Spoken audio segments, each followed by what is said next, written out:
Minata, religion, société et droits de l'homme, la question est à l'ordre du jour depuis un certain temps du fait que les religions et les pratiques culturelles et coutumières questionnent à certains égards des antinomies conceptuelles ou des ruptures épistémiologiques. Un colloque de 2 jours se tient à Dakar pour réfléchir sur comment concilier l'individuel, l'égalité et la liberté avec la verticalité et la prise en compte de rigidités coutumières.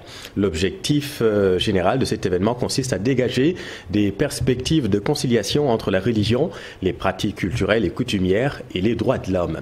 Compte rendu Ibou Diouf et Amadouba.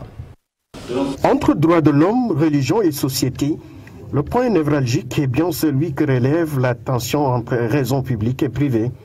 Ce colloque entre en droite ligne dans l'harmonisation de ces normes. Ce thème est d'actualité parce que lorsqu'on parle des droits de l'homme, encore faut-il savoir de quels droits de l'homme on parle. Est-ce qu'il s'agit d'une conception universelle, universaliste, hégémonique des droits de l'homme, ou est-ce qu'on peut adapter à nos réalités culturelles, à nos réalités religieuses, à nos réalités coutumières, la question des droits de l'homme?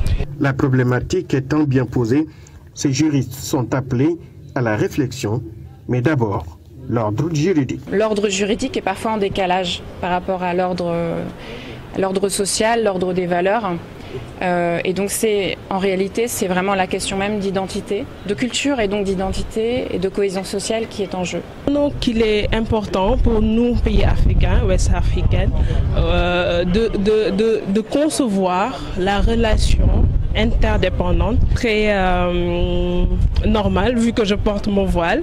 C'est une manière de représenter la religion, mais aussi de se dire que les droits de l'homme sont d'actualité et elles nous interpellent tous. D'autres interrogations sont soulevées, comme celle-là. Est-ce que les droits de l'homme sont respectés au Sénégal?